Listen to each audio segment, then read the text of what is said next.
Hi guys, আজকে আমরা এই যে মানে ব্রয়লার রান্না করব তো এই ব্রয়লারের জন্য যে রসুন রসুন চলাইলাম, রসুন ছেঁচলাম, এই মরিচ কাটছি, 3.5 কেজি মাংসের মধ্যে 5.5 কেজি মরিচ কাটা বইছি। তাহলে 3.5 কেজি মাংস কো দেখি না তো। এই যে মাংস এই যে ঢালে এই যে মাংস এই যে 3.5 কেজি। এই যে 3.5 কেজি মাংস না 5.5 কেজি মরিচ, 4 কেজি পেঁয়াজ কাটছি গাইস, 4 কেজি পেঁয়াজ কাটছি, 7 কেজি এনে রসুন কি আছে 4-5টা লেবু কাটছি এই যে বাবা, মাংস ধোয়ার জন্য। তাহলে মাংস তো খুব টেস্ট হবে আজকে। সাড়ে 8 কেজি রসুন চলাইছি, 8.5 কেজি। হাই গাইস, এই যে ফ্যান লাগাইছি যাতে এখানে জুড়িয়ে থাকে, মাঝে ফ্রিজে রাখে, আমরা এই যে ফ্যান দিয়ে ফ্রিজে রাখছি।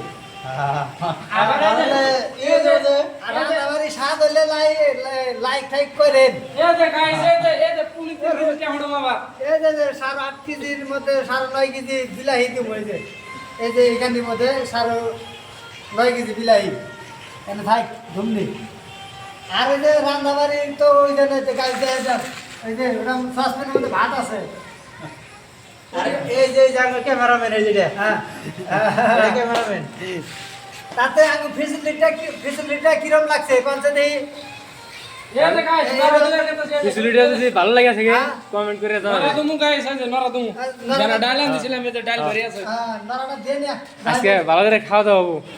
তাতে আমি ফেসিলিটিটা ভালো লাগছে। যদি ভালো লাগে থাকে লাইক করেন, শেয়ার করেন আর সাথে থাকেন। পেজটা ভালো ফলো করে দিন গাইস। আমরা বর্তমানে পেজটা ফলো করে দিন, আরো এরকম মজার মজার ভিডিও আসবো।